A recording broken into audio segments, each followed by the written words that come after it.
Here's exactly how I handle objections to close $6,000 deals every single day. Prospect says, I've been burnt before. Right, so it's all about being burnt then, is that right? Yeah.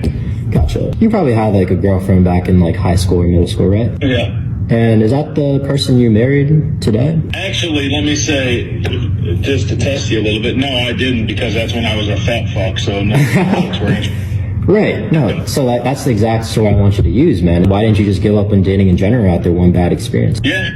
I mean, yeah, okay, well. Prospect says, I need to think about it. Remember at the beginning of the call, I told you to give me a definitive yes or no. Do you remember that? Oh, yes. It's looking like a yes, but it's just, I would personally just like to take a day to look over the money. Yeah, absolutely. Like, the only reason I asked that, by the way, is because I'm like a firm believer, like, how you do one thing is how you do anything. Let's say I do let you sit on it and wait for like a day. I'm gonna already let you build that bad habit of taking action later instead of taking action right away. And if you were to join my program like a day later, I already let you build that bad habit, and I want to be fully confident you'll get the results you're looking for compared to if you were to take an action today. And so that's kind of the reason I asked that, is just to protect my client success rate and to protect my reputation. Is I always judge people on their actions and not their words, so I need to make sure that you're an actual action taker and not pushing these off to it later, because that will affect my results in the program. Does that make sense? Yeah. Prospect says, I fear failure. Yeah, absolutely. Like, I remember when I was scared as hell. Like, I was like, I've never invested money before. I don't know if this is going to work. Here's what my mentor back in the day really told me, and it kind of just like stuck with me. You're kind of scared of what happens if this kind of fails, right? What happens if you don't, though? Let's say like you never actually do it. Basically, you kind of live the rest of your life without actually seeing results at the end of your deathbed, right? Or not your deathbed. Like, let's say you're in your retirement home now, and you're always just wondering, like, what if I actually went for it? Like, what if I actually took that leap of faith? What would have happened? For me, I always like to live life in the fear of regret instead of the fear of failure. Does that make sense? That makes a ton of sense, yeah. Prospect says, it's too expensive. It is a lot of money, right? Yeah. Why do you think I have hundreds of clients who pay me $5,800? Because it does work. Yeah. And why do you think I have all these story highlights, results, and testimonials, and over 300 of them? Because if you look at my Instagram, there's results 3, results 2, results 1. Meaning there's over 300 story highlights of clients I've tagged and shot the date of every win. Why do you think I could do that? Because it works. Right. And if this worksheet, let's say this was only $100, would you really believe me that I could help you hit 10K a month if it was something cheap like that? No. Right. Because the reason why we charge $5,800 is because it actually works. And number 2, obviously we want to work with people who are committed. And I know you're a very committed guy, but I also like to judge people on their actions as well. If I have a client who only pays me $50, I'm not going to 100% know that they're committed, and they're not going to have enough skin in the game for me to take them on one-on-one seriously. But if I have a client who pays me $5,800, obviously that is a lot of money. I'm fully aware of that. But that shows me that you have skin in the game and are willing to commit and go all in to actually see the results you're looking for. And that's why we have the highest client success rate in the industry. Does that make sense? Yes.